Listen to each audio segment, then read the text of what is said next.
Welcome everyone, welcome to success. आप सभी का स्वागत है महामॉक में, जिसमें आज हम करने वाले हैं 100 क्वेश्चंस। ठीक है, तो ये सारे क्वेश्चंस जो हैं आपके लिए JE and AE examination level के लिए बहुत इंपॉर्टेंट है।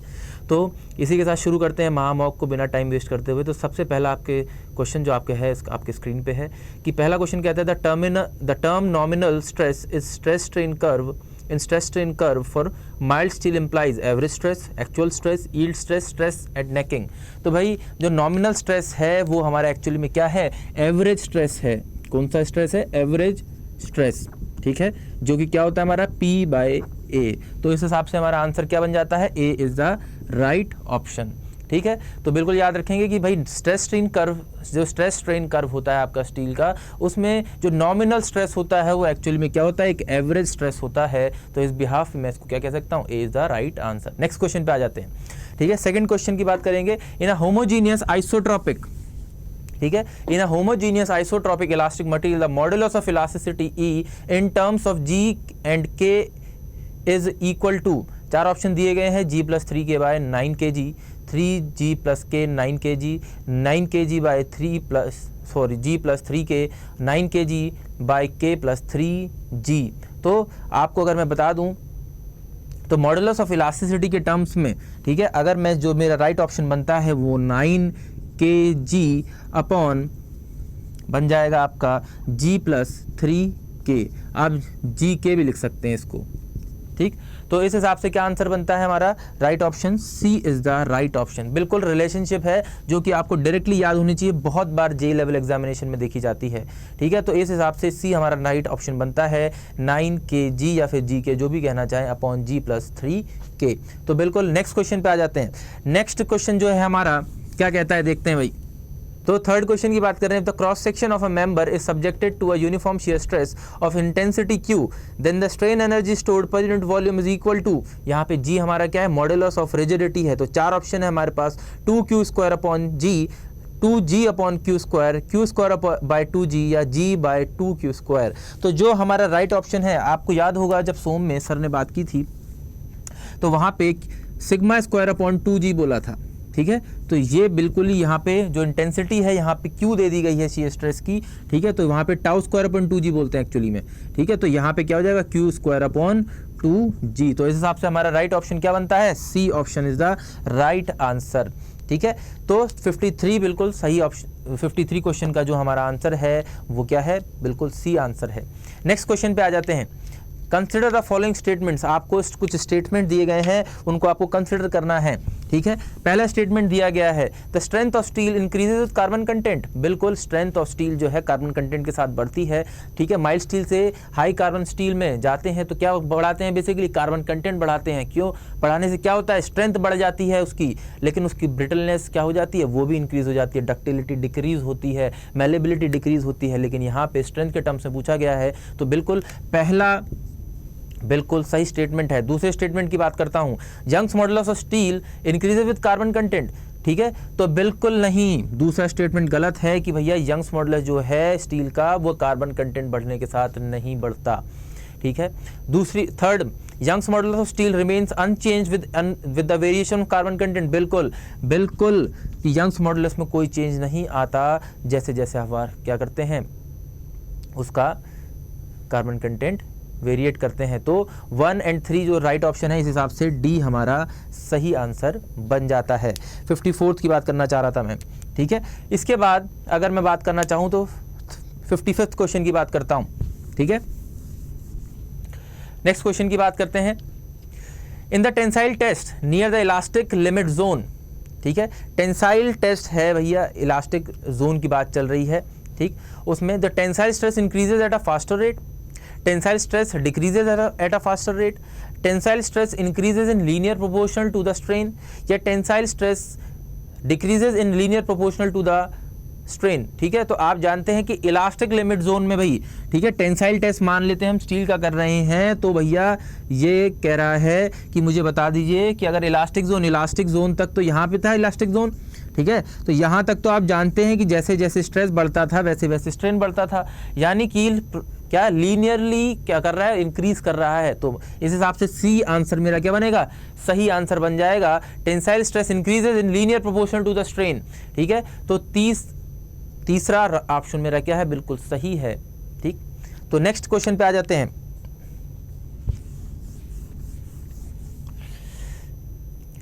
Given that for an element in a body of homogeneous isotropic subjected to plane stresses, ठीक है कि भैया एक homogeneous isotropic body है जिसमें plane stresses लग रहे हैं, ठीक है, Ex, Ey and Ez are normal strains in X, Y and Z directions, ठीक है, और जिस पे strain X डायरेक्शन में Ex आ रहा है, Y डायरेक्शन में Ey आ रहा है एंड Z डायरेक्शन में Ez आ रहा है।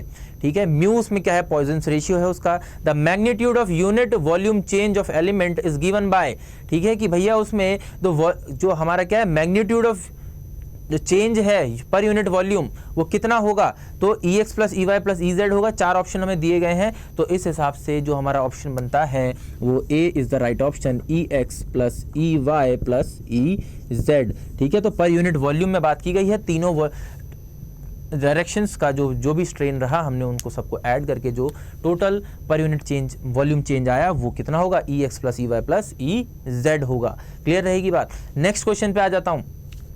ठीक है, एक सिंपली सपोर्टेड बीम दी गई है, इस बार कह रहे हैं there is a simply supported beam, ठीक है, और उसको लोड किया गया है, कुछ बीम ये दे दी गई है।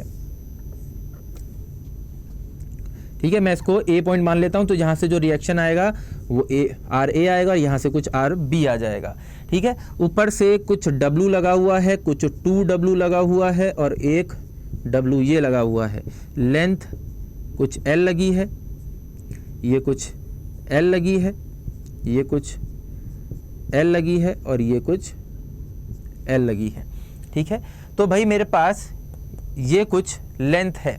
अभी मेरे से पूछा गया है कि the maximum shear force in the beam will be, कितनी मैक्सिमम शियर फोर्स इसमें जनरेट होगी। तो मैक्सिमम शियर फोर्स मैं निकाल सकता हूं आसानी से। ठीक, कैसे भाई, पहले तो मैं देख लेता हूं कितना रिएक्शन आ रहा है। ठीक है, तो रिएक्शन निकालने का तरीका आप जानते हैं, डाउनवर्ड डायरेक्शन जो फोर्स लगी है W plus 2W plus W, upward direction में लग रही है तो भाई माइनस कर दूंगा, RA minus RB equal to 0, क्योंकि ये दोनों ही इन सारी फोर्सेस को क्या कर रहे हैं, हैंडल कर रहे हैं, सपोर्ट्स। ठीक, तो कितना हो जाएगा 4W इक्वल, मैं इसको थोड़ा सा नॉर्मल करके लिख देता हूँ, RA plus RB equals to 4W हो गया। चलिए ठीक है, मैंने इसको एक इक्वेशन मान लिया। ठीक है, फिर मैं मोमेंट इक्वेशन का इस्तेमाल करता हूँ, MA इक्वल्स टू 0। ठीक है, मैंने ए पॉइंट पे जो समीशन ऑफ फोर्सेस है सिंपली सपोर्टेड में क्या मान लिया, 0 मान लिया। ठीक, अभी इस हिसाब से मैं अगर कैलकुलेट करूँ तो ये कौन सा डायरेक्शन हो गया, क्लॉकवाइज, तो क्लॉकवाइज में मैं पॉजिटिव मान के चलता हूँ। मोमेंट निकाल रहा हूँ, W into L distance, W into L, ठीक है, प्लस 2W इंटू 2L। ठीक है, क्योंकि डिस्टेंस अब कितनी हो गई, L प्लस L हो गई। इस W के लिए कितने, L plus L plus L 3L, तो प्लस W इंटू 3L। ठीक है, और RB anti clockwise, anti clockwise है तो मैं माइनस ले लेता हूँ, कितना, RB मल्टीप्लाई बाय 4L जो कि 0 के बराबर होगा। अगर मैं सॉल्व करूं इस इक्वेशन को तो RB की वैल्यू जो आ रही है वो कितनी आ रही है, 2W आ रही है। इस बिहाफ पे अगर मैं इस RB की वैल्यू इसमें रख दूं तो RA की वैल्यू भी कितनी आ जाएगी, 2W आ जाएगी। अगर मैं इसका शियर फोर्स डायग्राम क्रिएट करता हूं तो शियर फोर्स डायग्राम क्या बनेगा इसका, ठीक है, ये अलोंग द लेंथ थी। ठीक है, ए पॉइंट पे भैया कितना RA कितना आ रहा है, 2W आ रहा है, अपवर्ड डायरेक्शन में ये चलेगा 2W। ठीक है, यहाँ तक कोई फोर्स नहीं लग रही है तो कुछ L डिस्टेंस तक नहीं लगी। डाउनवर्ड डायरेक्शन में W लग रहा है तो W आ गया, क्योंकि ये टोटल 2W था तो मैं हाफ आ गया W। ठीक है, फिर 2W तक कोई नहीं, फिर 2W डाउनवर्ड W और फिर ये नीचे भी W, तो ये पॉजिटिव था। ठीक है, फिर मैं चले जाता हूँ और यहाँ पे कुछ अगेन इतना अपवर्ड डायरेक्शन में RB था, अच्छा सॉरी, ठीक है, इसके बाद W, ठीक है, ये W होगा, अच्छा W, ये सॉरी ये W, ठीक है, उसके बाद 2W वापस आ गए ऊपर, तो ये W, ये भी W, ये 2W हो गया, 2W 0। ठीक है, तो मुझे देखने को मिल रहा है कि मैक्सिमम शियर फोर्स कितनी जनरेट हो रही है, 2W जनरेट हो रही है। तो ऑप्शन दिए गए 0W 2W 4W, तो 2W is the right answer. ठीक है, तो बिल्कुल सही आंसर है, तो इस हिसाब से सी बन जाता है मेरा राइट ऑप्शन। ठीक है, क्लियर रहेगी बात। ठीक है, तो नेक्स्ट क्वेश्चन की बात करते हैं। In a simply supported beam of length L with a triangular load varying from 0 at one end to the maximum value at the other end, the maximum bending moment is. तो एक simply supported beam है आप में जिसमें uniformly varying load लगा हुआ है भाई। ठीक है, ये रही सिंपली सपोर्टेड बीम, इस पे एक यूनिफॉर्मली वेरिंग लोड लगा दिया। ठीक है, ये लीजिए, तो यूनिफॉर्मली वेरिंग लोड लगा है। ठीक, इस पे मैं इसको ए पॉइंट मान लेता हूँ, इसको बी पॉइंट मान लेता हूँ, तो यहाँ से रिएक्शन आएगा आर ए, यहाँ से रिएक्शन आएगा आर बी। ठीक, इसके बाद यहाँ पे जो W पर यूनिट लेंथ आपका क्या है, लोड लगा हुआ है। ठीक है, तो भाई मैं क्या करता हूँ, समीशन MA0 ले लेता हूँ, क्योंकि मैक्सिमम बेंडिंग मोमेंट बताना है। इस हिसाब से क्या हो जाएगा, ये लेंथ पूरी L है। ठीक है, तो RB इंटू L हो जाएगा। ठीक है, RB इंटू L, साथ में ये भैया टोटल लोड कितना लग रहा होगा, टोटल लोड ट्रायंगुलर फॉर्म दिख रहा है, तो हाफ बेस, बेस कितना है L, हाइट कितनी है W। ठीक है, क्योंकि मैक्सिमम लोड यहाँ पे कितना लग रहा है, W लग रहा है। ठीक है, तो भाई W हो गया, तो टोटल लोड WL/2 हो गया। तो इस बिहाफ में कह सकता हूँ, क्योंकि मैंने एंटी क्लॉकवाइज को प्लस लिया है। ठीक है, ए पॉइंट पे जाने के लिए, तो ये डाउनवर्ड डायरेक्शन लग रहा होगा, तो क्लॉकवाइज माइनस हो गया। ठीक है, तो कितना हो जाएगा, WL/2 multiply by,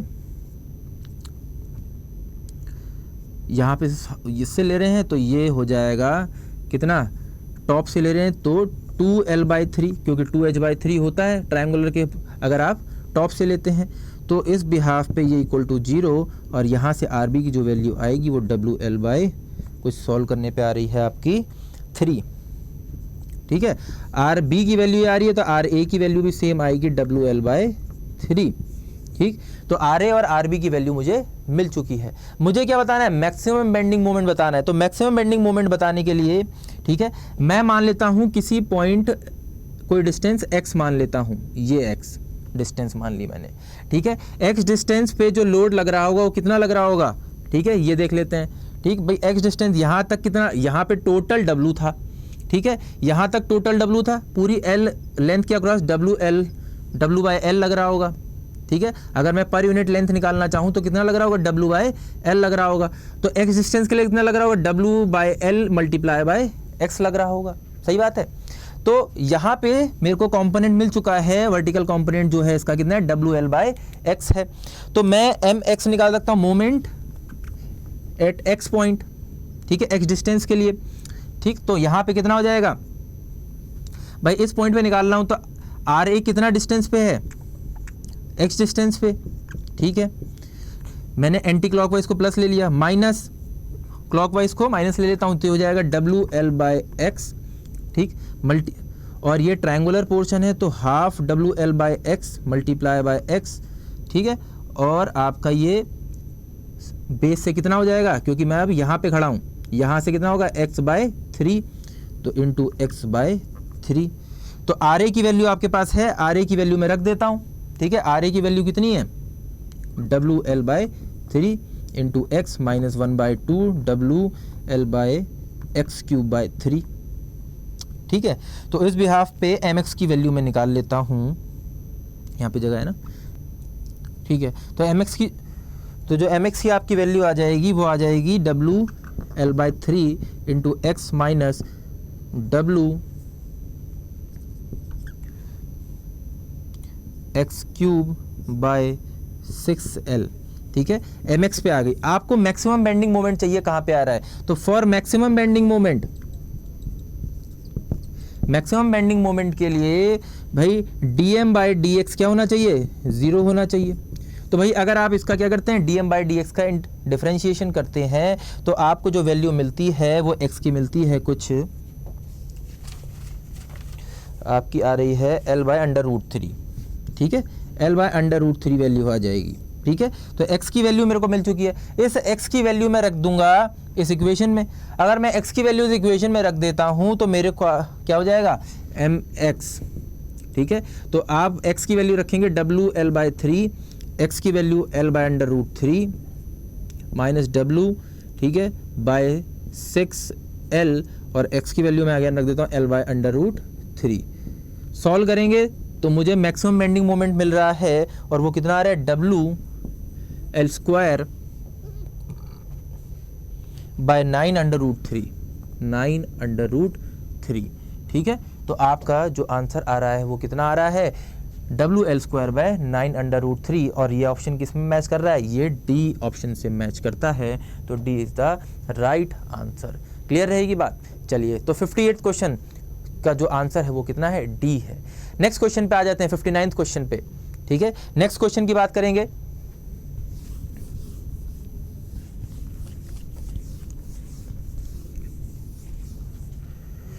The graphical representation of which of the following theories is by an ellipse? Maximum principal strain theory, distortion energy theory, maximum shear stress theory, none of these.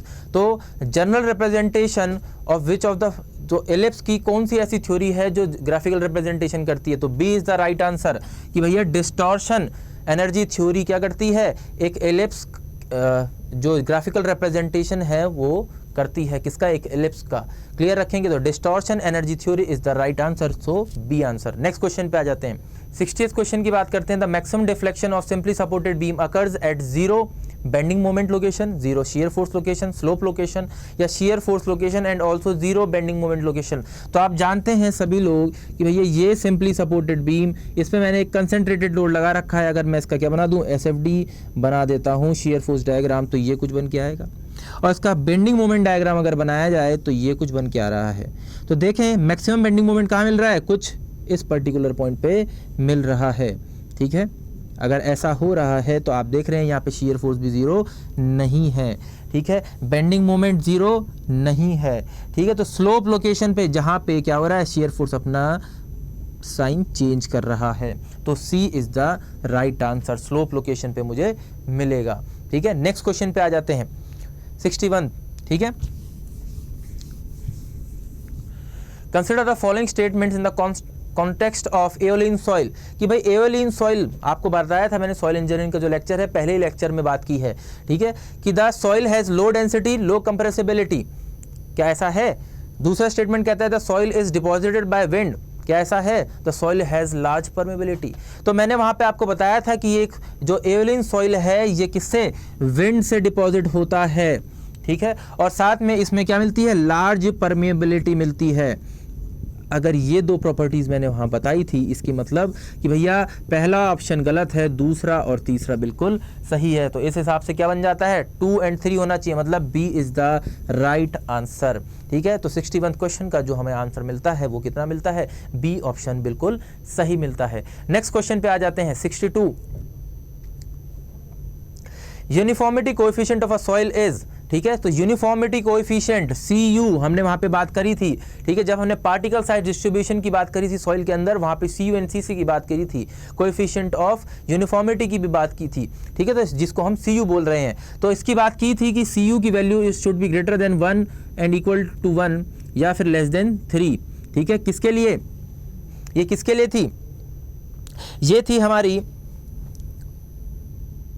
2, ठीक है, ठीक है। तो ये जो हमारी वैल्यू थी ये थी हमारी यूनिफॉर्मली ग्रेडेड सॉइल के लिए। साथ में हमने बोला था वेल ग्रेडेड सैंड के लिए CU की वैल्यू ग्रेटर देन 6 होनी चाहिए, सैंड के लिए जो कि वेल ग्रेडेड हो। CU ग्रेटर देन 4 होना चाहिए, किसके लिए, वेल ग्रेडेड ग्रेवल के लिए। तो आप देख रहे हैं हर बार वैल्यू क्या है, 1 या फिर 1 से बड़ी है, मतलब इसका मतलब ये बनता है कि D is the right answer. तो D बिल्कुल एक सही ऑप्शन है, बात क्लियर रहेगी। नेक्स्ट क्वेश्चन की बात कर रहे हैं, the difference between maximum void ratio and minimum void ratio for sand sample is 0.3, कि भैया एक सॉइल सैंपल है जिसके अंदर जिसका जो मैक्सिमम वॉइड रेशियो है, मतलब E मैक्स जो है, ठीक है, और E मिनिमम के बीच का जो डिफरेंस है वो कितना है, 0.30 है। उसके बाद कहता है if the relative density of this sample is 66%, 66.6%, ये लो भाई, ठीक है, ये वैल्यू दी है। At a void ratio of, ठीक है, E0 की वैल्यू कितनी दे दी, 40.40 दे दी, ठीक है। Then the void ratio of this sample at its loosest state is, तो उसका वॉइड रेशियो उसकी लूजेस्ट स्टेट में कितना होगा, भाई मैं जानता हूं उसकी लूजेस्ट स्टेट के अंदर जब वो अपनी लूज कंडीशन में होगा उसका वॉइड रेशियो क्या होगा, मैक्सिमम होगा, मतलब E मैक्स की वैल्यू पूछी गई है, ठीक है। मैं बता सकता हूं क्योंकि D में जानता हूं रिलेटिव डेंसिटी क्या होती है, E max minus E minimum divided by E max minus natural या इनिशियल वॉइड रेशियो, ठीक है। तो मुझे यहाँ पे ये वैल्यू दी गई है, मल्टीप्लाई बाय 100 भी था, ठीक है, तो 66.6%। ई मैक्स की वैल्यू और ई मैक्स माइनस ई मिनिमम की 0.30 दी गई है। ई मैक्स की तो मुझे निकालनी ही है, ई नॉट मुझे 0.40 दिया गया है, मल्टीप्लाई बाय 100। अगर आप ई मैक्स की वैल्यू यहाँ से निकालें तो जो वैल्यू आपको सॉल्व करने पे मिलती है वो कुछ मिल रही है 0.60। अगर 0.60 मिल रही है तो कितना आंसर सही आ जाता है, बी एकदम राइट आंसर है। क्लियर रहेगी बात। नेक्स्ट क्वेश्चन पे आ जाता हूं।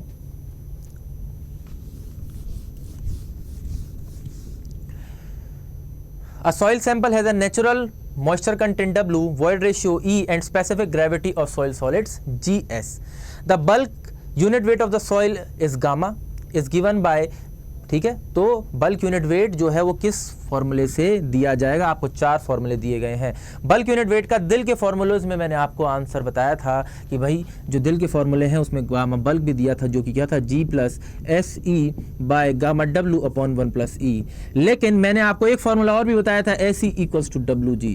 क्या ये एस ई को मैं हटा के डब्ल्यू जी लिख सकता हूँ? लिख सकता हूँ, बिल्कुल लिख सकता हूँ। तो डब्ल्यू जी मैंने लिख दिया गामा डब्ल्यू अपॉन 1 प्लस ई। अगर मैं इसमें से जी कॉमन निकाल लूँ तो 1 प्लस डब्ल्यू जी अंदर ब्रैकेट में बच जाता है और G gamma W upon 1 plus E हो जाता है। तो गामा बल्क का एक नया फॉर्म मेरे पास आ जाता है और इस हिसाब से जो मेरा राइट ऑप्शन बनता है वो कुछ बन जाता है सी ऑप्शन, ठीक है। तो इसको जी एस लिख देता हूँ, बात वही है, ठीक है। चलो, तो बिल्कुल सी मेरा राइट ऑप्शन है। नेक्स्ट क्वेश्चन पे आ जाता हूँ। नेक्स्ट क्वेश्चन की बात करें तो अगर द मैच द फॉलोइंग है, भाई मैच करना है आपको। तो GW, जब मैं आपको नेमिंग करा रहा था सॉइल के अंदर तो मैंने बोला था नाम सीधा बोलते हैं, लिखते हैं उल्टा। तो लिखा जो भी है उसको अब जैसा लिखा है उसका उल्टा पढ़ो, ठीक है। W मतलब वेल ग्रेडेड, G मतलब ग्रेवल, तो क्या होगा, वेल ग्रेडेड ग्रेवल होना चाहिए ये, ठीक है। उसके बाद क्या दिया है, उसके बाद दिया है SW। SW मतलब वेल ग्रेडेड क्या होगा, सैंड होगा, ठीक है भाई। उसके बाद क्या दिया है, ML दिया है, मतलब लो कंप्रेसिबिलिटी, M मतलब सिल्ट, ठीक है। उसके बाद क्या दिया है, CL मतलब लो कंप्रेसिबल क्ले। अब मैच कर लो भाई। मैच अगर करें तो मुझे पता चल रहा है soil having uniformity coefficient greater than 6। भैया अभी थोड़ी देर पहले मैंने आपको वीडियो में ही बताया है कि भाई CU ग्रेटर देन 6 किसके लिए होता है, ठीक है, सैंड के लिए होता है, वेल ग्रेडेड सैंड के लिए। वेल ग्रेडेड सैंड कहाँ गई भाई, ये रही, ठीक है। तो भैया SW के साथ मैच कर जाएगा, मतलब B का 1 होना चाहिए, ठीक। इसके अलावा SW, ठीक है, वेल ग्रेडेड सैंड, ठीक है। अच्छा, सबसे पहले A का 1 हो गया, A का क्या हो जाएगा, 2 हो जाएगा, ठीक है, ठीक है, क्योंकि उसका ग्रेटर देन 4 होता है ग्रेवल के लिए, ठीक। उसके बाद ML मतलब लो कंप्रेसिबिलिटी सिल्ट्स, ठीक है, और फिर है लो कंप्रेसिबिलिटी क्ले। तो सॉइल हैव लो प्लास्टिसिटी, ठीक। तो इस हिसाब से जो मेरा आंसर बनता है वो कुछ बन जाता है B, ठीक है। तो क्योंकि A का 2 बैठ गया, B का 1 बैठ गया, ठीक है, C का 3 बैठ जाएगा, ठीक। तो C का 3 बैठ रहा है क्योंकि मैं जानता हूँ सिल्ट की प्लास्टिसिटी क्या होती है, कम होती है, क्ले की सबसे ज़्यादा है। तो इसलिए लो प्लास्टिसिटी वाला ऑप्शन किसके साथ सूट कर जाएगा, सिल्ट के साथ कर जाएगा। तो लो कंप्रेसिबल सिल्ट C3 के साथ चला गया, ठीक है। तो मेरा B एकदम करेक्ट आंसर बन जाता है और मुझे कोई प्रॉब्लम नहीं होगी एग्जाम के अंदर इस बात को पहचानने में। तो लिखते हैं उल्टा। अगर मैंने क्या बोला, वेल ग्रेडेड सैंड बोला, तो सैंड का साइन पहले लिखूंगा, वेल ग्रेडेड बाद में लगाऊंगा, जैसे यहाँ लगा हुआ है। सैंड बोल बाद में रहा हूँ, लिख पहले रहा हूँ, वेल ग्रेडेड बोल पहले रहा हूँ, लिख बाद में रहा हूँ, ठीक है। बस याद रखने का तरीका, बोलूंगा सीधा, लिखूंगा उल्टा, ठीक। नेक्स्ट क्वेश्चन पे आ जाते हैं।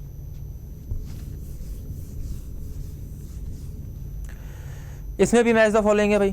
क्लेई ग्रेवल, अब देखो बोल सीधा रहा हूँ, लिखूंगा उल्टा। क्लेई ग्रेवल मतलब GC है भाई, है, 4th के साथ है, मतलब A के साथ 4 आ जाएगा, ठीक है। क्लेई सैंड, ठीक है, SC, ठीक है, SC है भाई, SC है, मतलब B के साथ 3 आ जाएगा। देखो A के साथ 4, B के साथ 3, B और C ऑप्शन में है। उसके बाद ऑर्गेनिक क्ले, ठीक है, O, ऑर्गेनिक फॉर O मतलब 2 के साथ, C के साथ 2 आ जाएगा, मतलब C बिल्कुल सही ऑप्शन बन रहा होगा 66 का। ठीक है, 66 का मेरा सी ऑप्शन बिल्कुल सही है। नेक्स्ट क्वेश्चन पे आ जाते हैं। ठीक है, तो मोस्ट सुटेबल आपको ढूंढना है, 3 ऑप्शन मैच करके चौथा अपने आप मैच कर जाएगा। ठीक, लेकिन ऐसा हर बार नहीं होता। ठीक है, तो आपको बिल्कुल ध्यान देते हुए चलना है। तो 67 पे आ जाते हैं, कहता है मैच द फॉलोइंग, फिर से मैच द फॉलोइंग है, बहुत ज़्यादा मैच द फॉलोइंग देखे जाते हैं, तो उस हिसाब से ही पैटर्न तैयार किया गया है आपके लिए।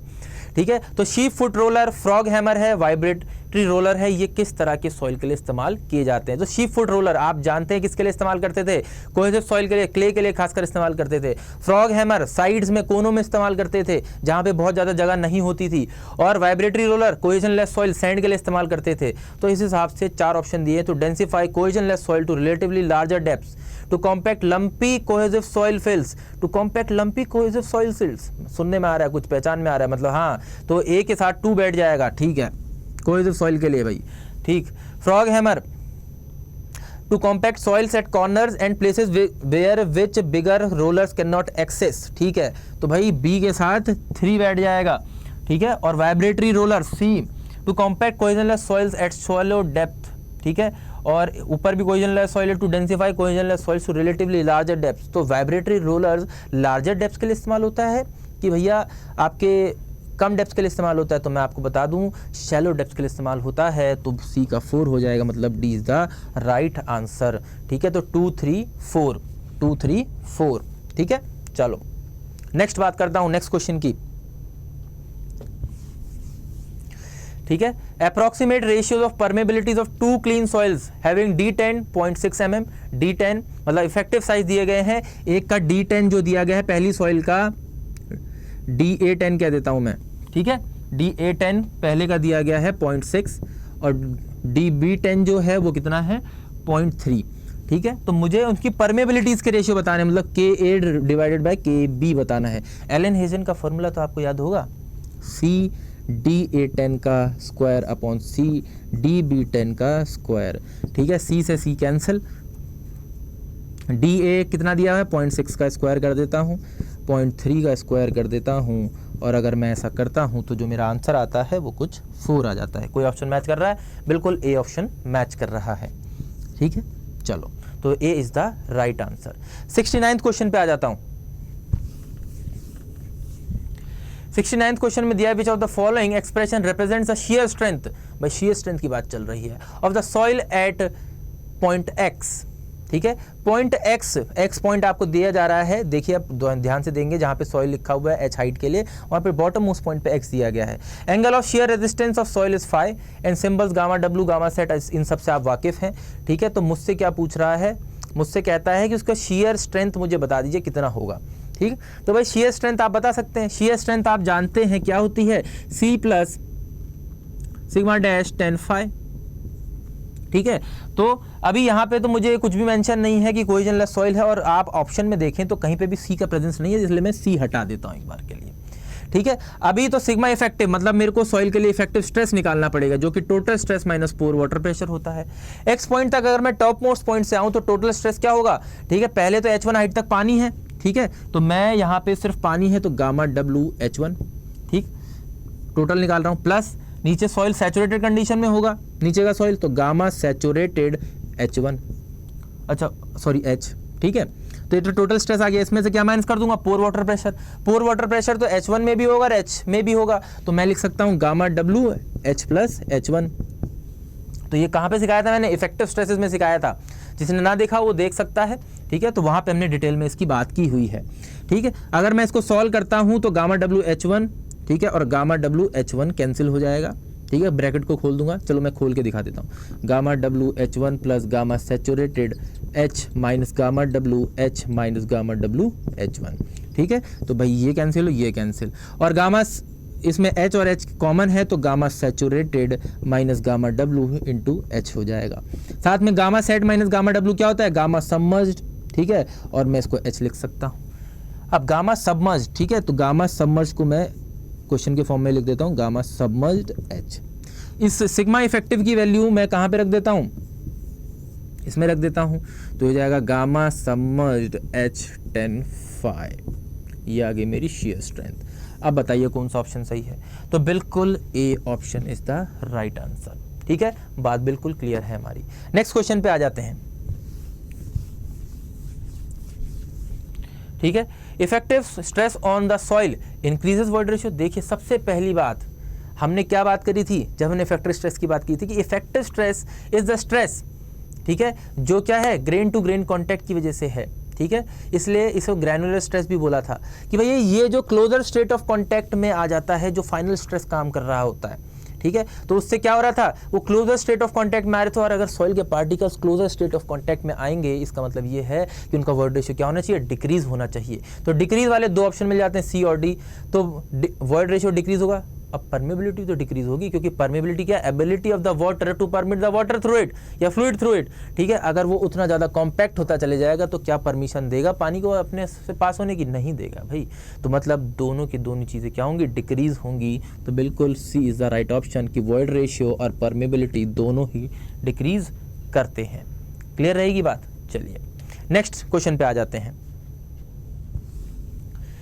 The soil most susceptible to liquefaction. Liquefaction मैंने आपको बताया था, liquefaction is in loose saturated sand. Loose saturated sand में हमें देखने को मिलती है।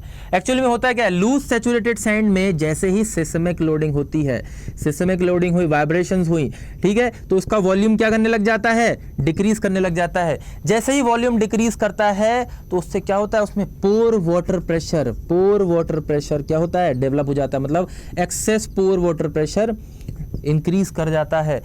पोर वाटर प्रेशर इंक्रीज करता है तो इफेक्टिव स्ट्रेस क्या करने लग जाता है, डिक्रीज करने लग जाता है। इफेक्टिव स्ट्रेस डिक्रीज करता है तो शियर स्ट्रेंथ हम जानते हैं क्या होती है, सी सिग्मा डैश 10 फाई। ये तो कोहेजनलेस सॉइल में हो रहा है ना, सैंड के अंदर, बल्कि सैंड, ठीक है, तो सैंड के अंदर C0, ठीक है। इफेक्टिव स्ट्रेस डिक्रीज करेगा तो स्ट्रेंथ भी क्या कर जाएगी, डिक्रीज कर जाएगी। और स्ट्रेंथ अगर डिक्रीज कर गई तो उसके अंदर क्या होता है, सेटलमेंट होता है। ठीक है, सेटलमेंट हो जाता है, और सेटलमेंट होने के कारण क्या होता है, पंपिंग ऑफ मडी वाटर होने लग जाती है। ठीक है, जो पानी और मिट्टी का जो मिक्सचर है वो बाहर आने लग जाता है, उसी को मैं क्या बोलता हूँ, लिक्विफैक्शन बोलता हूँ। क्लियर रहेगी बात। नेक्स्ट क्वेश्चन पे आ जाते हैं। तो मतलब इसमें आंसर कौन सा बन रहा है, सैचुरेटेड, ठीक है, दिखा देंगे पीछे वाला, सैचुरेटेड लूज सैंड, बिल्कुल, तो बी सही आंसर था। ठीक है, चलिए नेक्स्ट 71 क्वेश्चन पे आ जाते हैं। ठीक है, 72 पे actually. The ratio of Darcy's coefficient of permeability to porosity is known as, Darcy's coefficient, ठीक है, डार्सीज लॉ वैलिड था तो वहां पे हमने निकाला था K इक्वल्स टू VI, तो मतलब K कोएफिशिएंट ऑफ परमेबिलिटी, ठीक है, और पोरोसिटी तो K/N क्या होता है, सभी लोग जानते हैं, कोएफिशिएंट ऑफ परकोलेशन होता है, ये फॉर्मूला हमने लिखा था वहां पे। ठीक है, तो मतलब D is the right option. Next question पे आ जाते हैं। फिर द मैच द फॉलोइंग, अच्छा ठीक है, फ्लो नेट कह रहा है, तो फ्लो नेट से क्या क्या निकाल सकते हैं, from a flow net which of the following information can be obtained.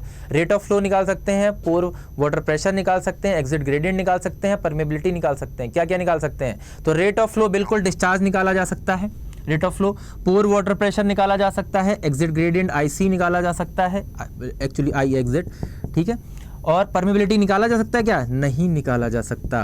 ठीक है, तो वहाँ पे मैंने आपको बताया था क्या क्या निकालने के लिए फ्लो नेट इस्तेमाल होता है। ठीक है, तो पूरा लेक्चर हमने किया था इसके ऊपर। ठीक, तो पहले 3 निकाले जा सकते हैं, मतलब 1 2 3, 1 2 3 आ रहा है बी ऑप्शन में, तो B is the right answer. Next question पे आ जाते हैं। The constant of proportionality between seepage velocity and hydraulic gradient is, ठीक है, constant of proportionality between seepage velocity मतलब VS, seepage velocity, and hydraulic gradient.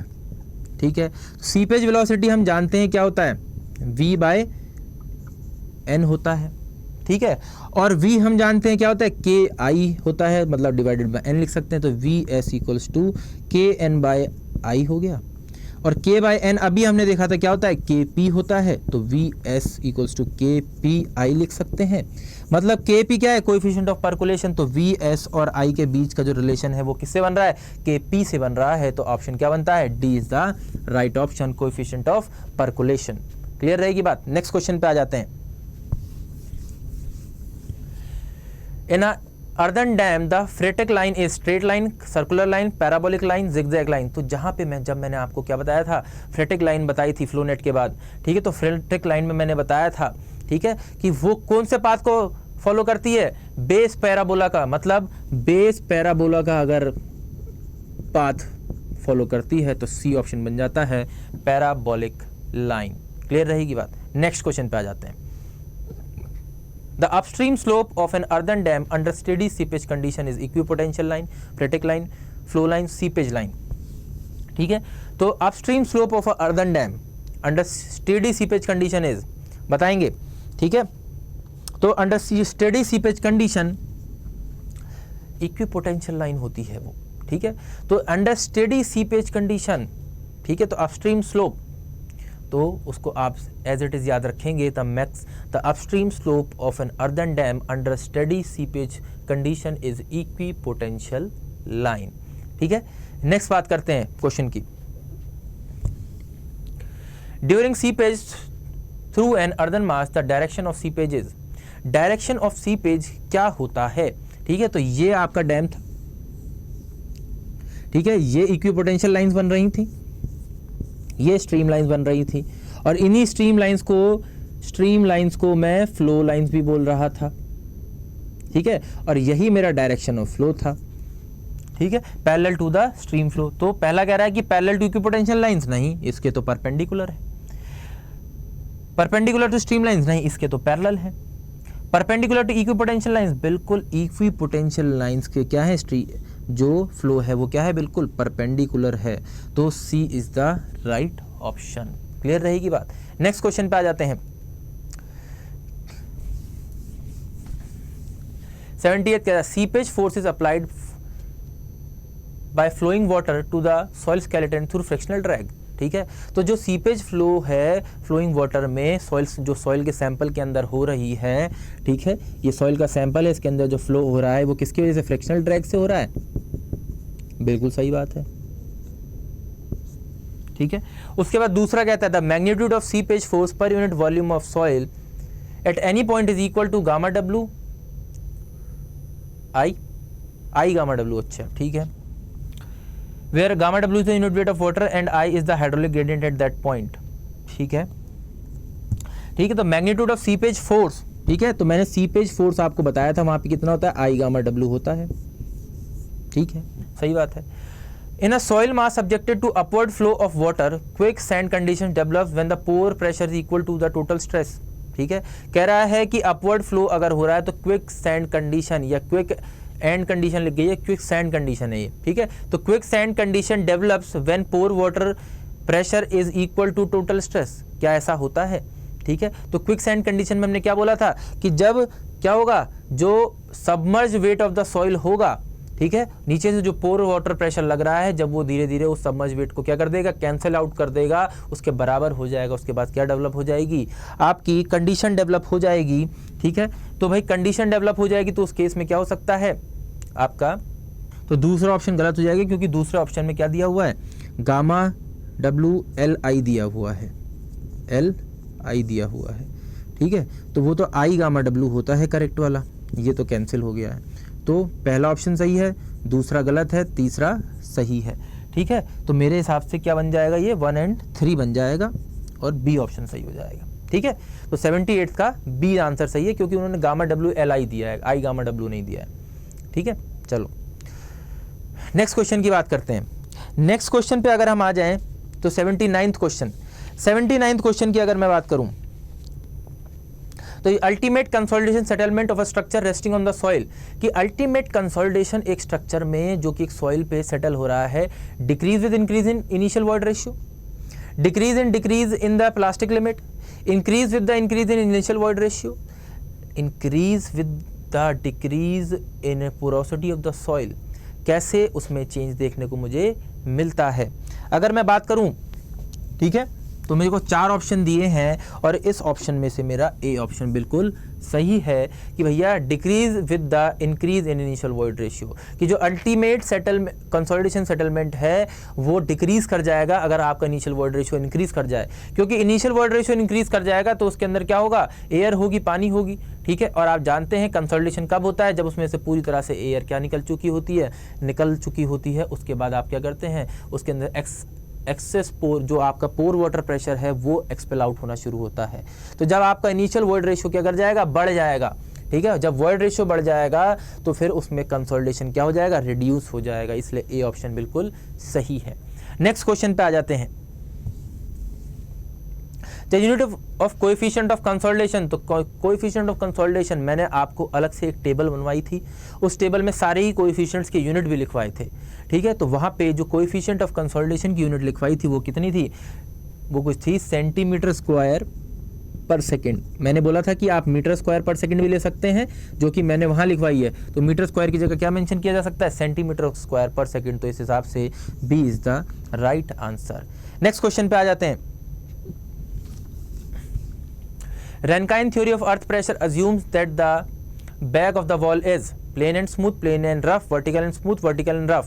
तो C is the answer, vertical and smooth, ठीक है। तो वो क्या मान के चलती है Rankine theory of earth pressure, कि भैया जो assumption मैंने वहाँ बताए थे Rankine pressure theory के, कि क्या होती है, वो वर्टिकल होती है वॉल और साथ के साथ क्या होती है, स्मूथ होती है। क्लियर है ये बात। नेक्स्ट क्वेश्चन पे आ जाते हैं, ठीक है। नेक्स्ट क्वेश्चन कह रहा है आपको सॉइल डिपॉजिट दिया है, उसके बाद कहता है कि के नॉट, के ए, के पी अर्थ प्रेशर कोएफिशिएंट्स हैं, के नॉट रेस्ट कंडीशन में, के ए एक्टिव कंडीशन में, के पी पैसिव कंडीशन में।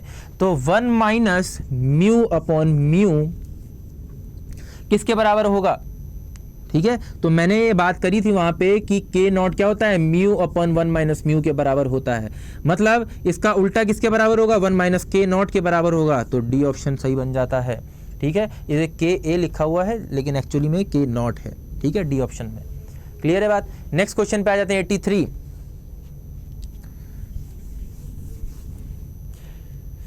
Negative skin friction on the pile under vertical compressive load act as, ठीक है, कि नेगेटिव स्किन फ्रिक्शन कैसे काम करता है, भैया ये पाइल थी, ठीक है, जब ये सेटल होने की कोशिश करती है तो फ्रिक्शन अपोजिट डायरेक्शन में काम करेगा, यही था।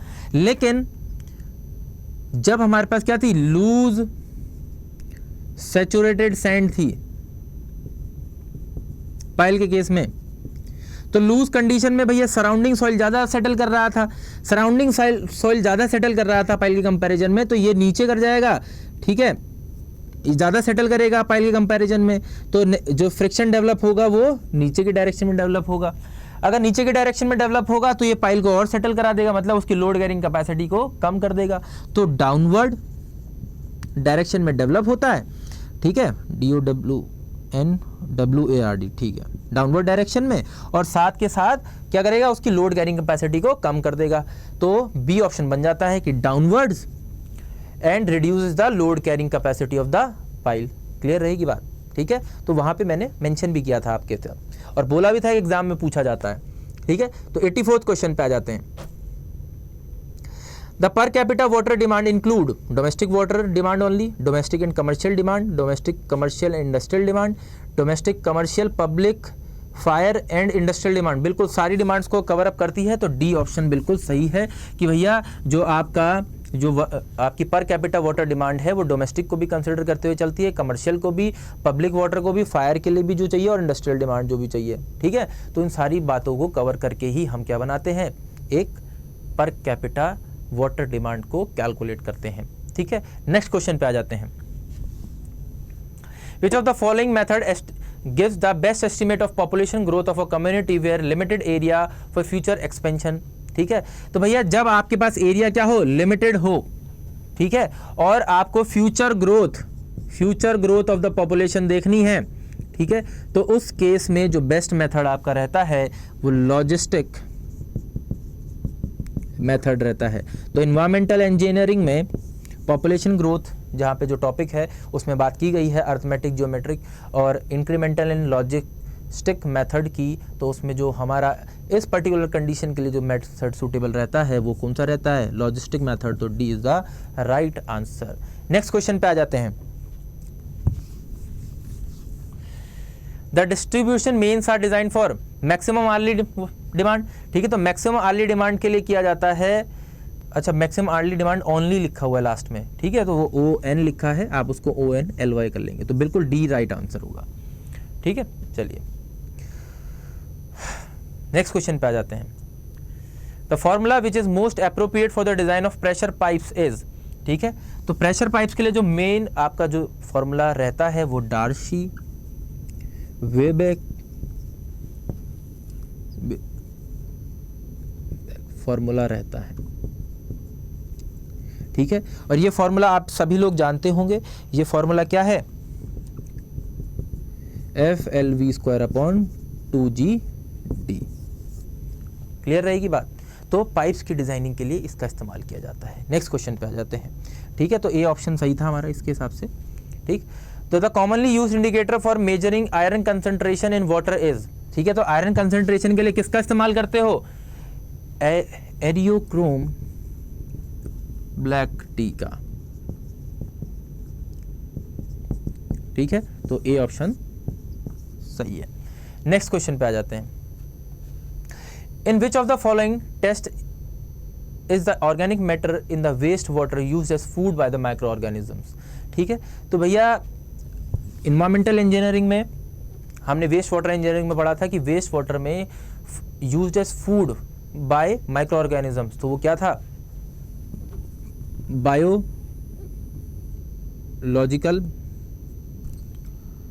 ऑर्गेनिक में, हाँ ठीक है, तो BOD आपका बिल्कुल बायोलॉजिकल ऑक्सीजन डिमांड, ठीक है, तो बायोलॉजिकल ऑक्सीजन डिमांड जो है वो आपकी क्या है, एज अ फूड, ठीक है, कि भैया उसको कितना ऑक्सीजन चाहिए ऑक्सीडाइज करने के लिए ऑर्गेनिक मैटर को, तो वो उसका क्या था, फूड था, कि हम ऑक्सीजन प्रोवाइड करेंगे, ऑक्सीजन प्रोवाइड करेंगे तो वो क्या हो जाएगा, ऑक्सीडाइज हो जाएगा, और हमारा पानी क्या किया जा सकता है, ट्रीट किया जा सकता है, ठीक है, तो उसकी ऑक्सीजन डिमांड, तो आंसर क्या बन जाता है, बिल्कुल इसके हिसाब से ए इज द राइट आंसर बन जाता है, ठीक है। नेक्स्ट क्वेश्चन पे आ जाते हैं 90, which of the following cations impart pseudo hardness to water, ठीक है, तो सूडो हार्डनेस जो होती है वो किसकी वजह से होती है, एक मोनो कैटायन की वजह से होती है, ठीक है, मोनो कैटायन की वजह से, और इसमें मोनो कैटायन कौन सा है, ठीक है, calcium magnesium, calcium magnesium sodium, sodium है भाई, ठीक है, तो D is the right answer, क्योंकि जो हार्डनेस है, स्यूडो हार्डनेस की बात नहीं कर रहा हूं, जो हार्डनेस है वो तो मल्टी कैटायन की वजह से होती है,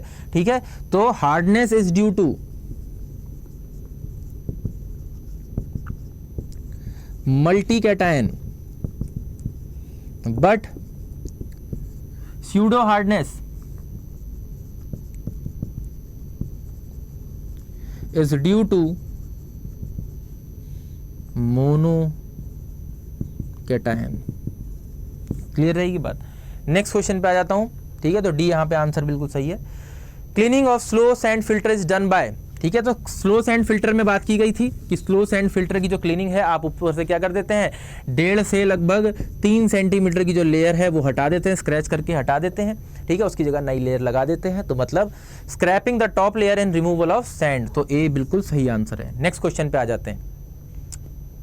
back washing of rapid sand filter में face rough weather due to, ठीक है, तो भैया ये जो रैपिड सैंड फिल्टर में रफ वेदर की वजह से क्या होता था, मड बॉल फॉर्मेशंस होते थे, मड बॉल फॉर्मेशंस, ठीक है, कि भाई छोटे छोटे सेडिमेंट शुरुआत में क्या आ जाते थे कि भैया आपने अंदर जो सैंड भरी हुई है उसके अंदर आके बैठ जाते थे, ठीक है, और वो क्या कर जाते थे, इन पार्टिकल्स को अपने साथ अटैच कर लेते थे और मड बॉल्स बना लेते थे, जिसकी वजह से क्या हो जाता था, आपका फिल्टर अच्छे से काम नहीं करता था, उसकी एफिशिएंसी रिड्यूस कर जाती थी, तो B is the right answer, clear रहेगी बात। नेक्स्ट क्वेश्चन पे आ जाते हैं 93, air binding phenomenon rapid sand filter में occur due to excessive negative pressure, mud ball formation, higher turbidity in the effluent, low temperature, ठीक है, तो एयर बाइंडिंग किसकी वजह से होती है भैया, नेगेटिव प्रेशर की वजह से होती है, ठीक है, कि भाई शुरुआत में तो क्या है, पानी जल्दी जल्दी नीचे जाता रहता है, ठीक है, लेकिन एक टाइम क्या आता है, ऊपर से वो चोक हो जाता है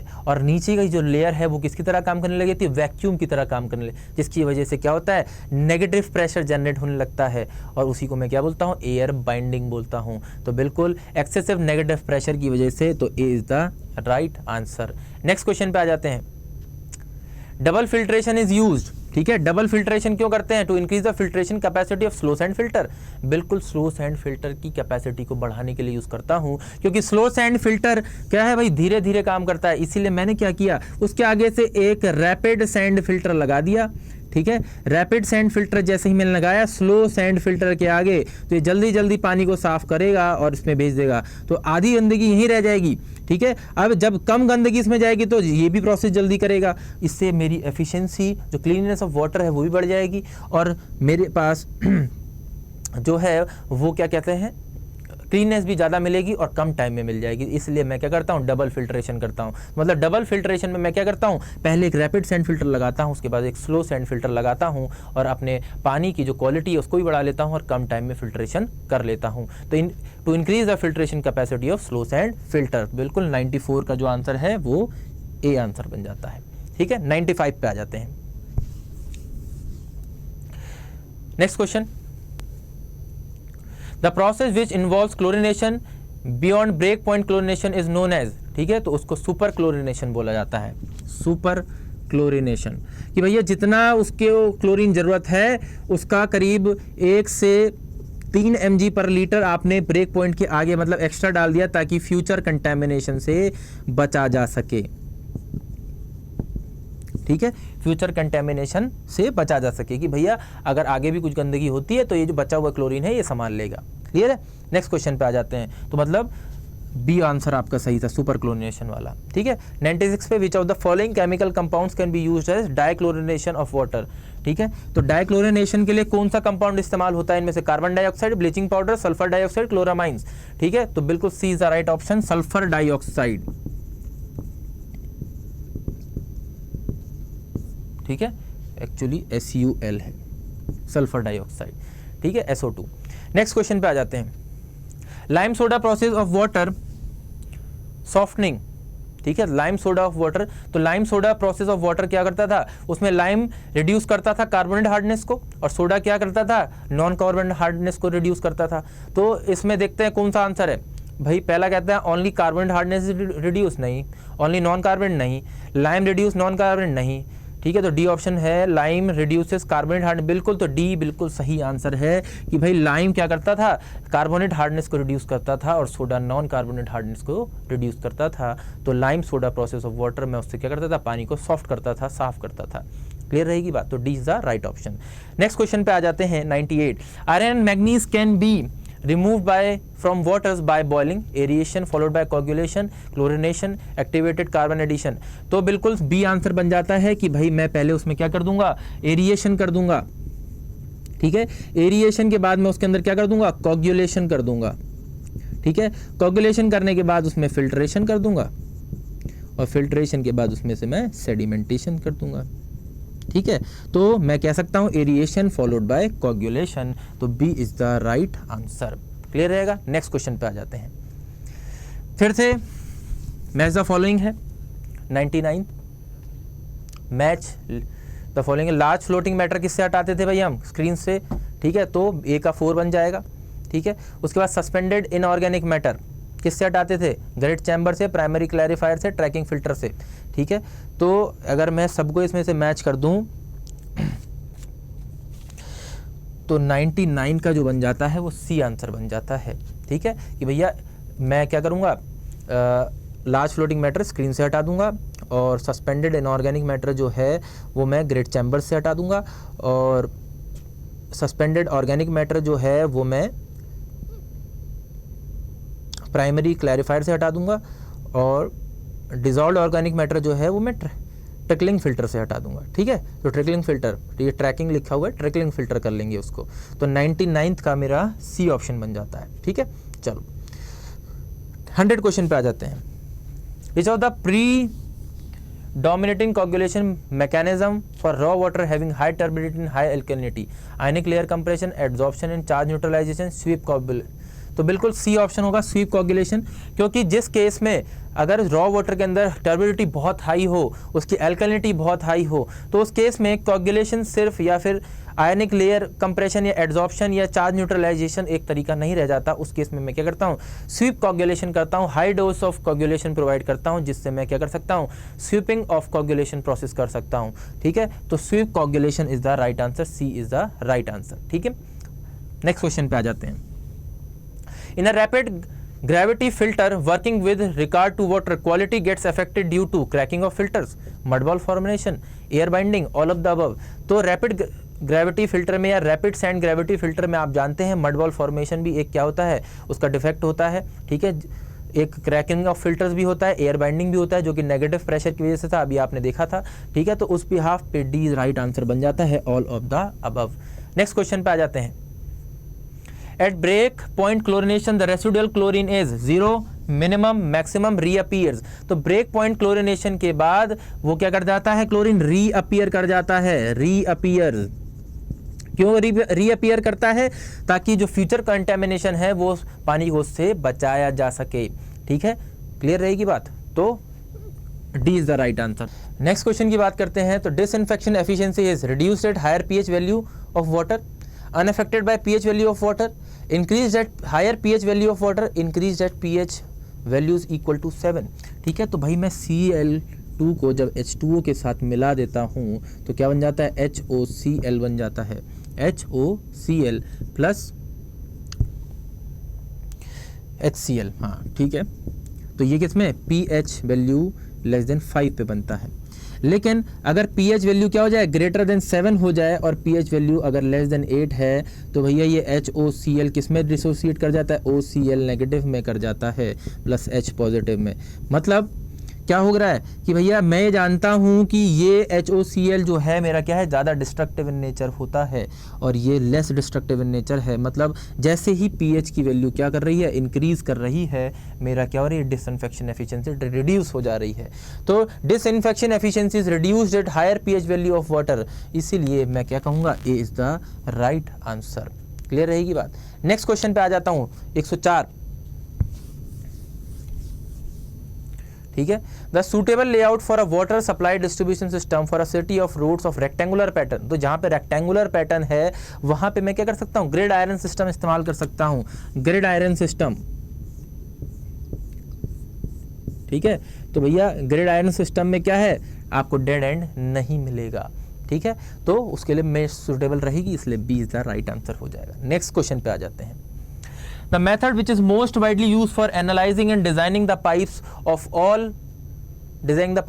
types of complex water distribution network is equivalent pipe method, Hardy cross method, circle method, all of the above। तो B Hardy cross method का इस्तेमाल करता हूँ। क्लियर रहेगी बात। ठीक है, नेक्स्ट क्वेश्चन पे आ जाता हूँ। The drop manholes are provided in sewage system when there is change in alignment of sewer line, change in size of sewer, change in elevation of ground level, change from gravity system to pressure system। तो भाई मैं जानता हूँ जो drop man holes में लगाता हूँ वो कहाँ पे लगाता हूँ, जहाँ पे उसका अलाइनमेंट चेंज होता है। तो आंसर क्या बन जाएगा, ए इज़ द राइट आंसर। ठीक है, तो जहाँ जहाँ पे अलाइनमेंट में चेंज आता है मैं वहाँ पे क्या कर देता हूँ, मैन होल्स को प्रोवाइड कर देता हूँ, ताकि किसी भी तरह से अगर वहाँ पे किसी भी तरह का क्या रह जाए, गंदगी रुकी रह जाए तो उस मैन होल के थ्रू वहाँ पे क्या की जा सके, सफाई की जा सके। क्लियर रहेगी बात। ठीक है, नेक्स्ट क्वेश्चन पे आ जाते हैं। Pick up the incorrect statement. Incorrect statement बताना है भाई। Aerobic bacteria flourish in presence of oxygen, बिल्कुल सही बात है। Anaerobic bacteria flourish in absence of oxygen, बिल्कुल सही बात है। Facultative bacteria flourish in presence of as well as absence of oxygen, बिल्कुल सही बात है। मतलब तीनों ऑप्शन बिल्कुल सही है। तो कोई गलत है नहीं, नन ऑफ दीज, तो बिल्कुल D is the right answer. ठीक है, कि भैया कोई भी ऑप्शन इसमें गलत नहीं है। 108 क्वेश्चन पे आ जाएंगे। ठीक है, Eimhoff cone is used to measure in sewage। ठीक है, सीवेज में क्या मेजर करने के काम आता है, क्या नापने के लिए, सेटलेबल सॉलिड्स नापने के काम आता है। ठीक है, ये याद रखेंगे, तो डी आंसर बन जाता है। नेक्स्ट क्वेश्चन पे आ जाते हैं। Chemical oxygen demand of the sewage is oxygen demand required to oxidise biologically active organic matter, oxygen required to oxidise biologically inactive organic matter, both, none of these, बिल्कुल दोनों को। केमिकल ऑक्सीजन डिमांड जो है वो दोनों को oxidise करने के लिए कितना ऑक्सीजन की जरूरत है वो बताती है, लेकिन बायोलॉजिकल ऑक्सीजन डिमांड क्या बताती है? सिर्फ oxygen required to oxidise biological active matter. मतलब अगर यहाँ पे बायोलॉजिकल ऑक्सीजन डिमांड दी गई होती क्वेश्चन में तो ए ऑप्शन सही होता, लेकिन यहाँ पे केमिकल ऑक्सीजन डिमांड की बात कही गई है, COD की बात की गई है, तो ए एंड बी बोथ हो जाएगा, मतलब C is the right answer. Clear रहेगी बात। नेक्स्ट क्वेश्चन पे आ जाते हैं। By standard 5 days BOD at 20 degree Celsius when compare to ultimate BOD। ठीक है, अल्टीमेट BOD जो है आपका, ठीक है, अल्टीमेट BOD ये लगभग 68, ठीक है, या मैं ऐसा कह सकता हूँ 5 days BOD जो है आपका वो लगभग 68% ऑफ 5 दिन के BOD का होता है, सॉरी अल्टीमेट BOD का होता है। और अगर मैं 10 दिन के BOD की बात करूं तो लगभग 90% ऑफ अल्टीमेट BOD होता है। यहाँ पे 5 दिन का पूछा गया है तो 68% आंसर होना चाहिए, मतलब B is the right answer. Next question पे आ जाता हूं, 111। ठीक है, फिर से एज द फॉलोइंग आ गया है। कंसंट्रेटेड शुगर सॉल्यूशन, सीवेज स्लस है, ब्लड है, एयर है। ठीक है, dilated fluid, Bingham plastic fluid, pseudo plastic fluid, Newtonian fluid. तो बताना है आपको मैच करके कि इसमें से कौन सा न्यूटोनियन फ्लूइड है, कौन सा इसमें से बिंगम प्लास्टिक है, कौन सा इसमें कौन सा है। तो आंसर करेंगे, मुझे बिल्कुल आंसर करेंगे 111 का। ठीक है, तो 111 का जो बनेगा वो कंसंट्रेटेड शुगर सोल्यूशन जो है वो कुछ आपका हो जाएगा डायलेटेड फ्लूइड। ठीक है, अगर मैं बात करूं सीवेज स्लज की तो ये बन जाएगा आपका बिंगम प्लास्टिक फ्लूइड। अगर मैं बात करूं ब्लड की तो ये बन जाएगा सूडो प्लास्टिक फ्लूइड, और अगर एयर की तो न्यूटोनियन फ्लूइड। तो मतलब ए आंसर बन जाता है। ठीक है, A is the right answer. A1, B2, C3 और D4 ये तो बिल्कुल सीरीज में हो गया, तो बहुत ही बढ़िया है तो। ठीक है, तो 1 2 3 4। ठीक है, तो A is the right answer. ठीक है, नेक्स्ट क्वेश्चन पे आ जाते हैं। Mixing of milk with water is due to, भैया एक लिक्विड दूसरे लिक्विड के साथ कब मिलता है? जब उनके बीच में क्या हो? वेरी गुड एडेशन हो, क्योंकि एडेशन आप जानते हैं, एडेशन किसके बीच में होता है? दो अलग अलग पार्टिकल्स के बीच में होता है, अलग अलग पार्टिकल्स के बीच में। ठीक है, कोहेजन दो सेम पार्टिकल्स के बीच में होता है। ठीक है, तो मिल्क और वाटर किस वजह से मिक्स हो जाते हैं? वेरी गुड एडेशन की वजह से, मतलब B is the right answer. Clear रहेगी बात। नेक्स्ट क्वेश्चन पे आ जाते हैं। If angle of contact of drop of liquid is acute then, ठीक है भाई, मैं एक बात ये जानता हूं कि भैया अगर सरफेस पे, ये मेरा ज़मीन का सरफेस है, इस पे पानी गिराता हूं तो पानी गिरने के बाद ये कुछ ऐसा हो जाता है। ठीक है, और अगर मरकरी गिरते हैं तो मरकरी ये कुछ एंगल बनाती है तभी भी। ठीक है, क्योंकि मरकरी के अंदर कोहेजन अच्छा होता है, पार्टिकल्स के बीच में कोहेजन ज़्यादा होता है, और वाटर के केस में एडेशन होता है, तभी ये सरफेस को गीला कर पाता है। क्या कर पाता है? गीला। ये नहीं करता, नॉट गीला। सही बात है। ठीक है, तो भाई मैं ये कह सकता हूँ if the angle of contact of a drop of liquid is acute, तो एक्यूट कब है? किस केस में? इस केस में एक्यूट है, मतलब एडेशन ज़्यादा होगा, मतलब adhesion is more than cohesion. तो 113 का आंसर क्या बन जाता है? ए बन जाता है। ठीक है, नेक्स्ट क्वेश्चन पे आ जाते हैं। तो नेक्स्ट क्वेश्चन है 114th question. The centre of pressure of a surface subjected to fluid pressure is the point. ठीक है, इज द पॉइंट, ए बनता है answer, on the surface at which resultant pressure acts. ठीक है, तो centre of pressure एक surface पे जिस पे क्या फ्लूइड प्रेशर एक्ट कर रहा है, तो क्या मिलेगा? On the surface at which resultant pressure act कर रहा होगा, जहां पे रिजल्टेंट प्रेशर एक्ट करेगा वहीं पे सेंटर ऑफ प्रेशर मुझे मिलेगा। क्लियर रहेगी बात। तो A is the right answer. Next question पे आ जाते हैं। 115, the compressibility of the material is proportional to reciprocal of mu. ठीक है, रेसिप्रोकल ऑफ म्यू के बराबर होगा, क्योंकि भाई पॉइजन्स रेशियो क्या होता है? पॉइजन्स रेशियो होता है lateral stress by lateral strain. ठीक है, कि भाई एक स्पेसिमेन है, इसको मैं एक डायरेक्शन में से क्या लगा रहा हूँ? फोर्स लगा रहा हूँ, और दूसरे डायरेक्शन में मुझे क्या चेंज देखने को मिल रहा है? तो भैया दूसरे डायरेक्शन में चेंज ज़्यादा तभी तो मिलेगा जब ये कंप्रेस करेगा। ठीक है, तो ये क्या होगा? इनवर्सली प्रोपोर्शनल होगा, बिल्कुल। ठीक है, तो रेसिप्रोकल ऑफ म्यू। ठीक है, नेक्स्ट आ जाते हैं। तो डी आंसर था। ठीक है,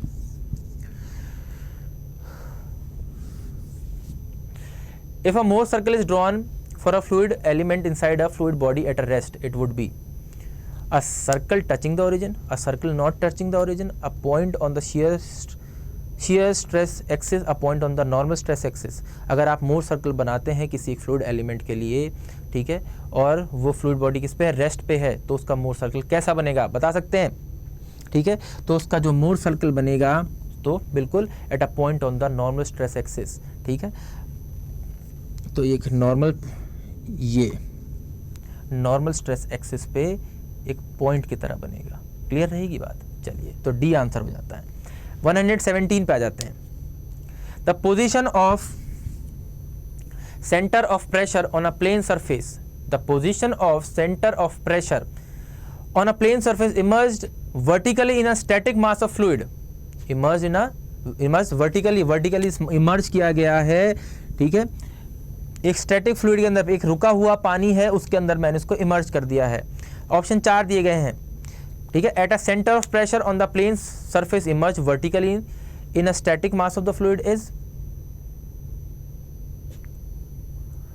always above the centroid of the area, always below the centroid of the area, none of the above, बताएंगे, ठीक है। तो बिल्कुल सी राइट आंसर होगा कि भाई always below the centroid of the area, ध्यान रखेंगे ये बात, ठीक है। The position of centre of the pressure of on a plane surface immerse vertically in a static fluid mass of fluid is always below the centroid of the area, ठीक है। तो बिल्कुल C is the right answer.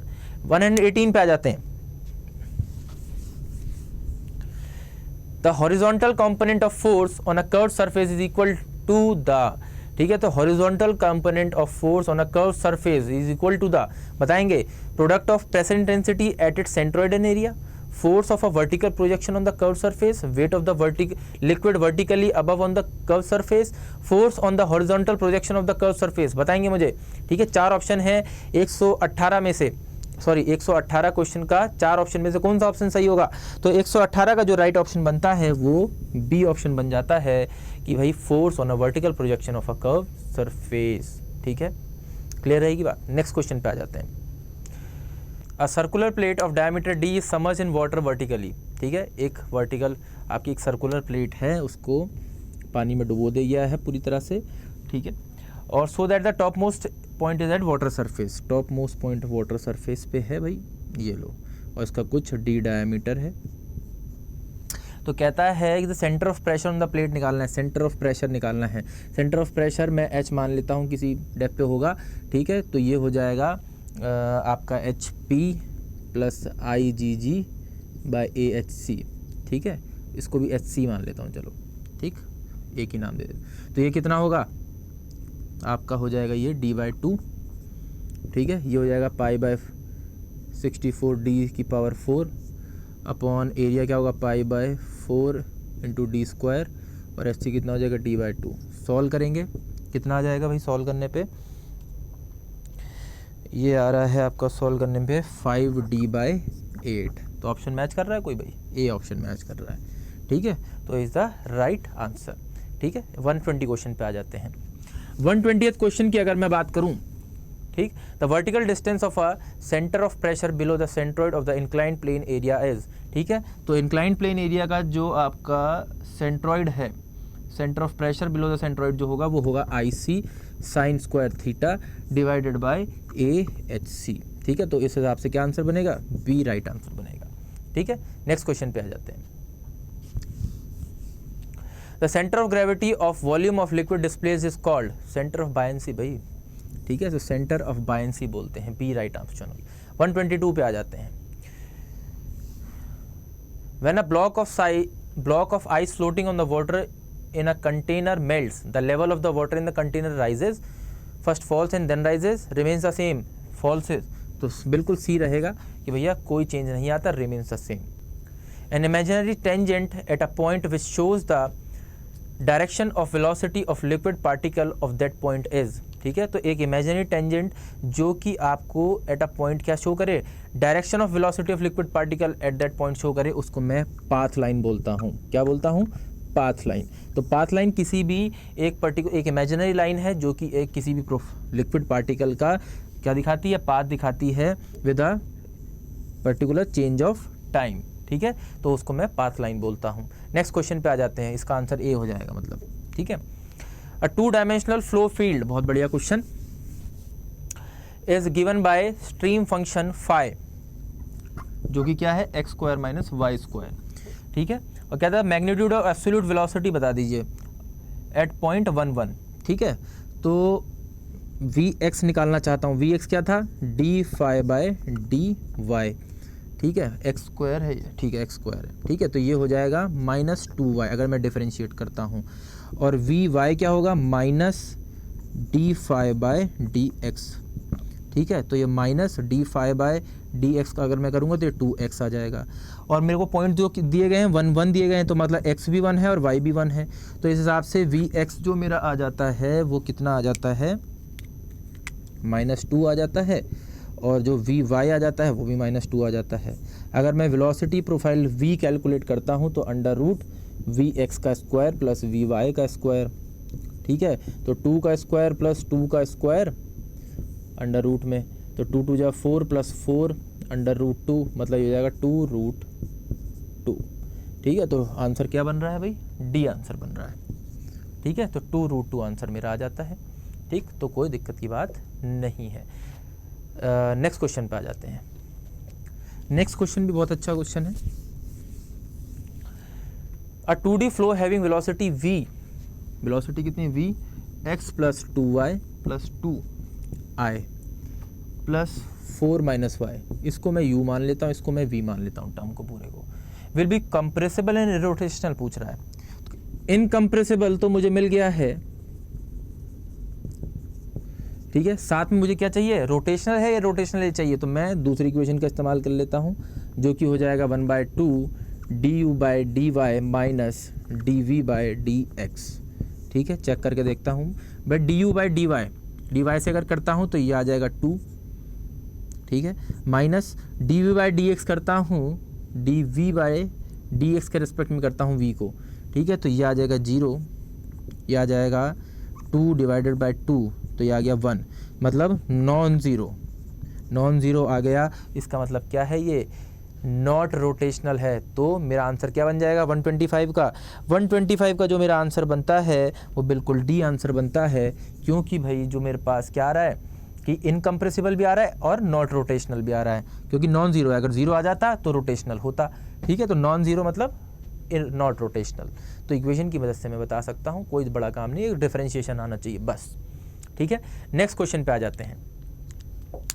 A stream function is defined only for incompressible flow, defined for rotational flow, defined when the flow is continuous, defined only for steady flow. तो ये एक stream function किसके लिए define किया जाता है, मेरे से सवाल ये पूछा गया है। तो defined only for incompressible flow, ध्यान रखेंगे कि एक स्ट्रीम फंक्शन को मैं सिर्फ एक इनकम्प्रेसिबल फ्लो के लिए डिफाइन करता हूँ।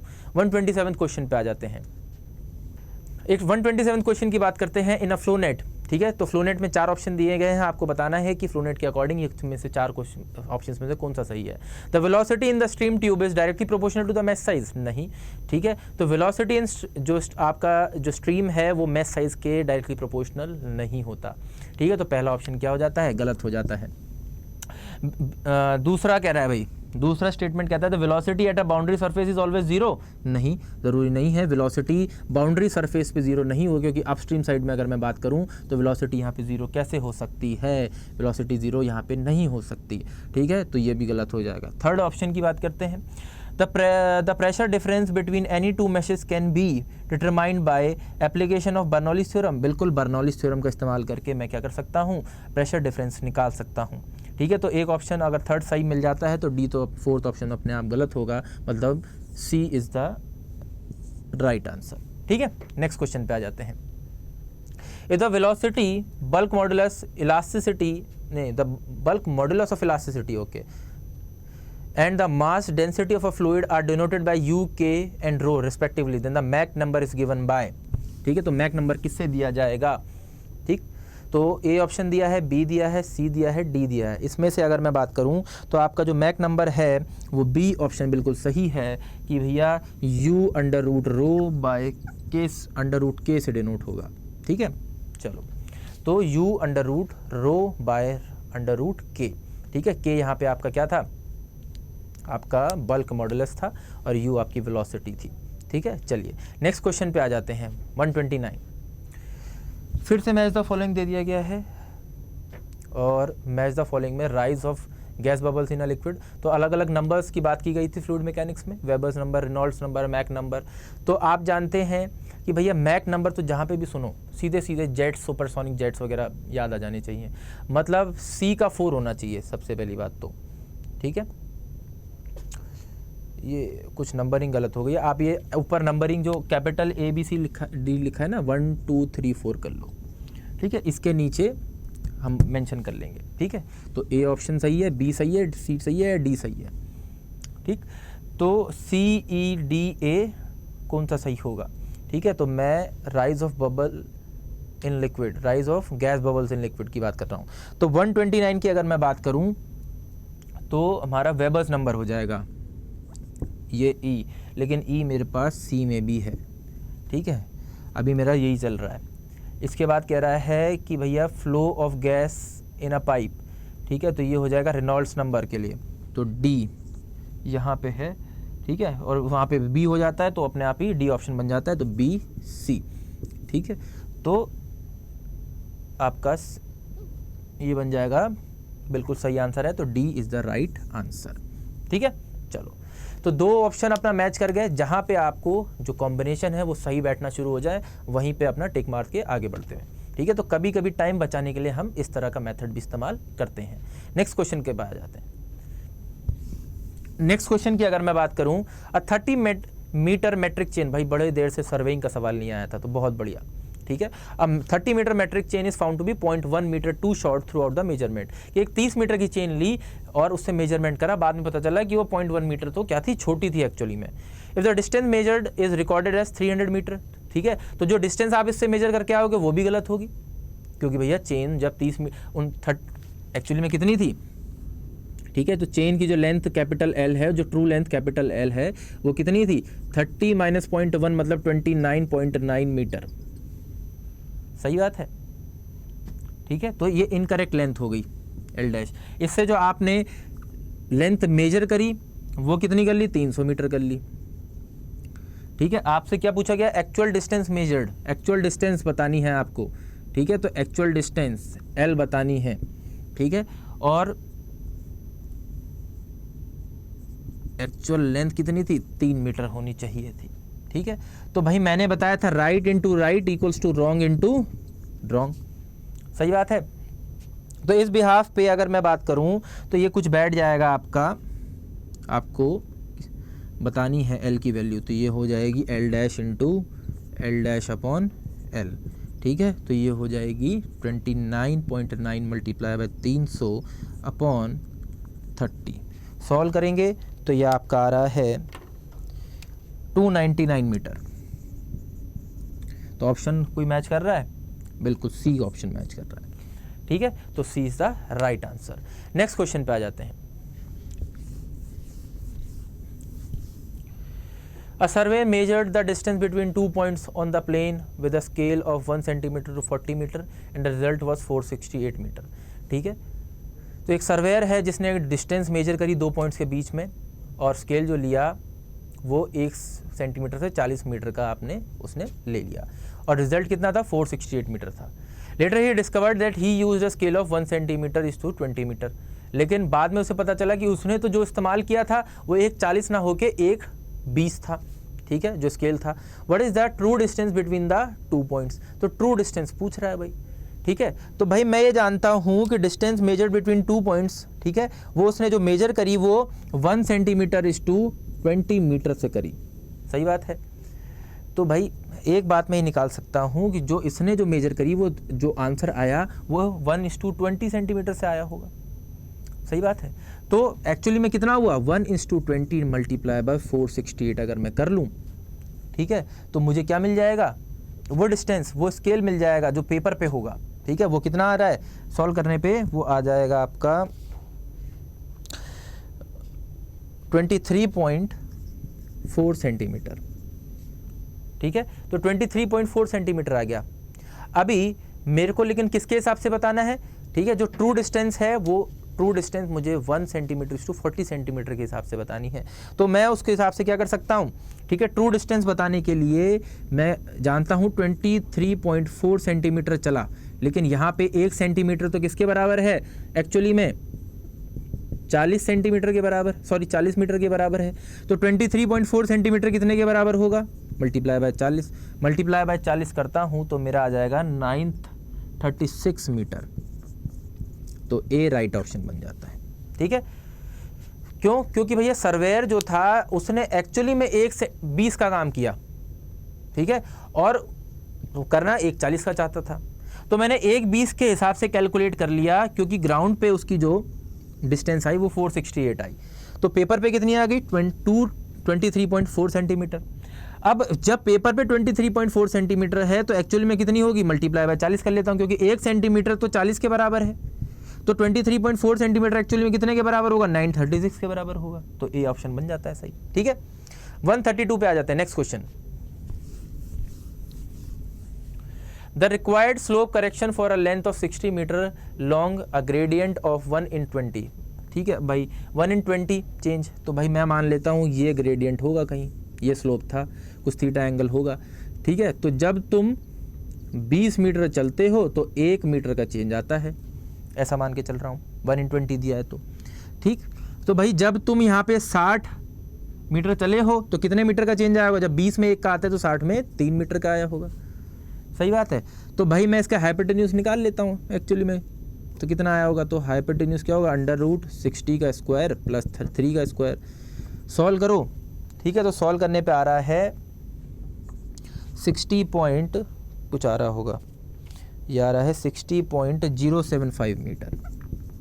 ठीक है, तो मतलब एक्चुअली में आप 60 चले और एक्चुअली में ये डिफरेंस जो आया 60.075 में से 60 का, मतलब 0.75 मीटर का आया। इसको सेंटीमीटर में कन्वर्ट कर लेता हूँ, सॉरी 0.07, तो सेंटीमीटर में कन्वर्ट करूँ तो 7.5 सेंटीमीटर। ठीक है, क्योंकि आंसर सारे सेंटीमीटर में दिए हैं, तो ए ऑप्शन बन जाता है सही। ठीक है, तो A is the right answer. ठीक है, नेक्स्ट क्वेश्चन पे आ जाता हूँ। 133, a 30 metre steel tape was standardised at 20 degree Celsius. 20 degree Celsius पे मतलब T0 की वैल्यू मिल गई है भैया, 30 मीटर टेप है, L की वैल्यू मिल गई है, जो मिलता जाए वो लिखते जाओ। Standardise T0 20 centimetre, 20 degree Celsius. Measurement were taken at 15 degree Celsius, तो जब मेजरमेंट TM लिया तो 15 डिग्री सेल्सियस टेम्परेचर था। If the coefficient of linear expansion alpha की वैल्यू दे दी गई है 0.000112 पर डिग्री सेल्सियस। ठीक है, तो कह रहा है एरर ड्यू टेम्परेचर करेक्शन पर टेप लेंथ। ठीक है, और तो मैंने आपको बताया था एरर क्या है भैया, एरर क्या होगा, ये बताया था ना, alpha LTM minus T0। Alpha की वैल्यू दे दी गई है 0.000112, L 30 दिया है, TM कितना दिया है 15, T0 दिया है 20। सॉल्व करो, सॉल्व करने पे ये आ रही है -0.000056 मीटर। ठीक है, तो ए ऑप्शन सही बन जाएगा। ठीक है, तो कुछ नहीं करना है, फॉर्मूला लगाया आंसर, फॉर्मूला लगाया आंसर। तो जेई लेवल में यही खास बातें हैं कि भैया जो क्वेश्चन है वो बहुत स्ट्रेट फॉरवर्ड है। ठीक है, तो बहुत ज़्यादा डीप में जाने की ज़रूरत नहीं है, आंसर आपको स्ट्रेट फॉरवर्ड पूछेगा, आपको स्ट्रेट फॉरवर्ड आंसर करना है। ठीक है, तो घबराने की कोई ज़रूरत नहीं है। 134 पे आ जाते हैं। Next question, which of the following is carried out by two theodolite method, circular curve ranging, tacheometry survey, geodetic survey, astronomical survey. तो टू थियोडोलाइट मेथड से which of the following is carried out by two theodolite method. ठीक है, तो भाई 134 का जो आपका answer बन जाता है वो ए बन जाता है। ठीक है, सर्कुलर कर्व रेंजिंग जो है हम टू थियोडोलाइट मेथड से करते हैं। नेक्स्ट क्वेश्चन पे आ जाते हैं। The line drawing through the points of same declination is known as agonic lines. B answer बन जाएगा। ठीक है, 135 का आंसर बी, सॉरी 135 का ए हो जाएगा, सॉरी आइसोगोनिक लाइन्स, एगोनिक नहीं आइसोगोनिक, जो सेम डिक्लिनेशन को, हाँ तो आइसोगोनिक। ठीक है, चलो नेक्स्ट क्वेश्चन पे आ जाते हैं। तो बात करते हैं the error which occurs when image formed by objective is not in the same plane with cross hairs of the telescope is, ठीक है। तो इस तरह का एरर जब इमेज जो फॉर्म होती है, ठीक है, और वो सेम प्लेन में नहीं होती विद द क्रॉस हेयर्स, इस तरह के एरर को मैं क्या बोलता हूँ, पैरेलैक्स बोलता हूँ। तो बी आंसर बन जाएगा, ठीक है, पैरेलैक्स। नेक्स्ट क्वेश्चन पे आ जाते हैं 137 पे। Next question, which of the following sites will be applicable for change point. भाई चेंज पॉइंट पे हमने बात की थी कि भैया ये, ठीक है, आपने थियोडोलाइट रखा, ठीक है, यहाँ तक काम हो पा रहा था तो आपने काम किया, उसके बाद थियोडोलाइट उठा के शिफ्ट करके यहाँ पे ले आए, फिर आप वापस क्या करेंगे, आपने इस पे लास्ट जो रीडिंग ली थी फोर साइड ली थी, ठीक है, और वापस इसके ऊपर फिर क्या लेंगे, बैक साइड रीडिंग लेंगे, ठीक है। तो चेंज पॉइंट पे आप बैक साइड रीडिंग और फोर साइड रीडिंग दोनों लेते थे, इसलिए डी ऑप्शन सही हो जाएगा, ठीक है, back side and four side. तो चेंज पॉइंट पे हमेशा बैक साइड और फोर साइड दोनों ही क्या मिलेंगे, आपको रीडिंग्स मिलते हैं। चलिए नेक्स्ट क्वेश्चन पे आ जाते हैं। Which of the following statement is not correct? Change point is a point denoting shifting of level. तो नहीं करेक्ट जो है वो बताना है, ठीक है। तो ये तो सही बात है क्योंकि जो शिफ्टिंग ऑफ लेवल बताता है चेंज पॉइंट पे, ठीक है। For levelling work both centring and levelling of a dumpy level are prerequisite, बिल्कुल दोनों चाहिए होते हैं। Bench mark is a point whose RL is always known, बिल्कुल हमेशा बेंच मार्क उसे बोलते हैं जिसका RL हमें नोन होता है। तो नन ऑफ द अबव 138 का डी ऑप्शन हो जाएगा क्योंकि इसमें से कोई भी गलत नहीं है, ठीक है। 139 पे आ जाते हैं। Next, the process of determining the locations of the instrument station by drawing resectors from the location of the known stations is known या is called radiation intersection resection, ठीक है। ड्राइंग रिसेक्टर्स इतना बड़ा बड़ा लिखा हुआ है, बात ही खत्म हो गई, रिसेक्शन मेथड सी, ठीक है। नेक्स्ट क्वेश्चन पे आ जाता हूं। The method use for locating the plane table stations are, ठीक है। तो जब मैंने लेक्चर भी करा था प्लेन टेबल में तो उसमें बताया था कि दो मेथड किसके लिए इस्तेमाल होते हैं, दो मेथड अननोन पॉइंट को लोकेट करने के लिए इस्तेमाल होते हैं और दो मेथड अपनी लोकेशन को करने के लिए इस्तेमाल होते हैं, मतलब प्लेन टेबल स्टेशंस को लोकेट करने के लिए इस्तेमाल किए जाते हैं। तो इनमें से कौन से वो दो मेथड होंगे, ठीक है। तो उनमें से दो मेथड जो बैठते हैं उसके हिसाब से सी ऑप्शन सही बन जाता है, 2 and 4 traversing method and intersection method. Clear रहेगी बात। चलिए नेक्स्ट क्वेश्चन पे आ जाते हैं 141। The instrument which is used in plane tabling for obtaining horizontal and vertical distances directly without resorting to chaining is known as, ठीक है, plane alidade, telescopic alidade, clinometer, tacheometer. तो जो प्लेन टेबल में horizontal और vertical distance directly निकालने के लिए इस्तेमाल होता है उसको प्लेन एलिडेट बोलते हैं, क्लिनोमीटर बोलते हैं, टेलीस्कोपिक एलिडेट बोलते हैं, टेक्योमीटर बोलते हैं, क्या बोलते हैं, ठीक है। तो टेलीस्कोपिक एलिडेट बोला जाता है उसे, जिससे मैं क्या कर सकता हूँ, vertical as well as horizontal distance दोनों निकाल सकता हूँ। क्लियर रहेगी बात। नेक्स्ट क्वेश्चन पे आ जाते हैं। Orientation of plane table by solving 2 point problem is only adopted when saving of time is a main factor, better accuracy is a main factor, given points are inaccessible, ठीक है। तो orientation of plane table by solving 2 point problem is adopted, कब adopt किया जाता है 2 point problem को, ठीक है। 4 ऑप्शन आपको गिवन है और आपको कब ऑप्ट करना है, जब गिवन पॉइंट्स क्या हो, इनएक्सेसिबल हो, तब मैं 2 पॉइंट प्रॉब्लम का इस्तेमाल करता हूँ, 2 पॉइंट मेथड का इस्तेमाल करता हूँ और उस इनएक्सेसिबल पॉइंट्स को क्या कर लेता हूँ, लोकेट कर लेता हूँ। क्लियर रहेगी। नेक्स्ट क्वेश्चन पे आ जाते हैं।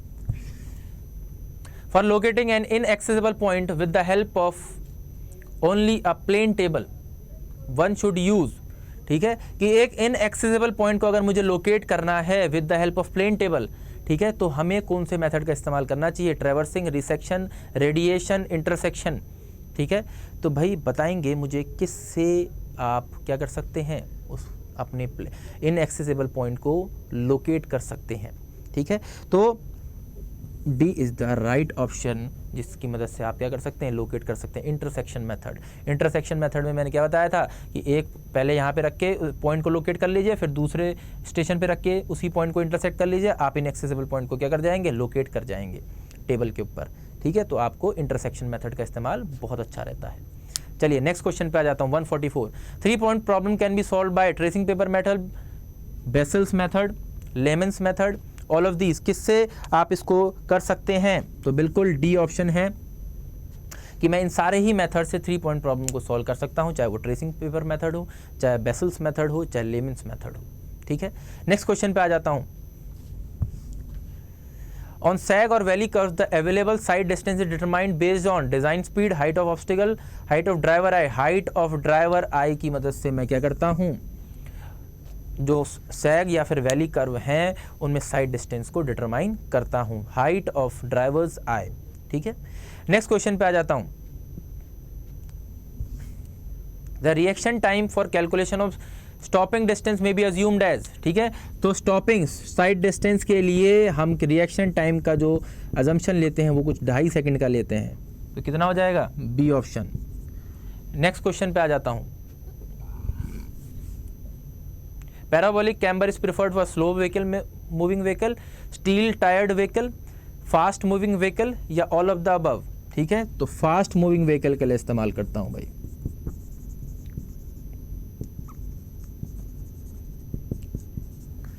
नेक्स्ट क्वेश्चन पे आ जाता हूं। 148 the type of bearing plate used in all joints and on curves to give better bearing area to the rails is. ठीक है, कि भैया टाइप ऑफ बियरिंग प्लेट कौन सी इस्तेमाल की जाती है, flat mild steel bearing plate, mild steel canted bearing plate, cast iron anti creep bearing plate, none of these. किसका इस्तेमाल मैं करता हूँ। ठीक है, तो आप ध्यान रखेंगे कि मैं हमेशा mild steel canted bearing plate का इस्तेमाल करता हूँ। ठीक है, किसमें, all joints on curves to give better bearing area to the rails के लिए। ठीक है, नेक्स्ट क्वेश्चन पे आ जाता हूँ। Flat mild steel bearing plates are used for points on crossing in the lead portion with wooden sleepers at location where creep is likely to be developed on all joints on curves on all of the above। किस में इस्तेमाल करना पसंद करता हूँ। ठीक है, तो मैं इस्तेमाल यूज़ करता हूँ use for points and crossings in the lead portion. ठीक है, तो लीड पोर्शन के लिए मैं इसका इस्तेमाल करता हूँ। ठीक है, याद रहेगा। नेक्स्ट और लास्ट क्वेश्चन जो है आज का हमारा, बात करते हैं the type of spike used for fixing chairs of bull headed rails to wooden sleepers is dog spike, rail spike, elastic spike, round spike. तो मैं आंसर याद रखूंगा कि जो मेरा आंसर बनता है वो क्या बनता है, वो मेरा है राउंडेड स्पाइक। ठीक है, तो rounded spike is used for fixing chairs of bull headed rails to wooden sleepers. ठीक है, तो 100 क्वेश्चंस जो हैं इनके सभी के आंसर्स आप सही तरीके से जानते हैं, और जब भी आप एग्जामिनेशन देने जाएंगे तो एग्ज़ाम में आप बखूबी आंसर दे सकते हैं, क्योंकि एग्ज़ाम तो हमें इसी बार क्रैक करना है और जॉब को ऑप्ट करना है और सक्सेसफुल कहलाना है। ठीक है, तो महामॉक देखने के लिए आप सभी का धन्यवाद। Thank you.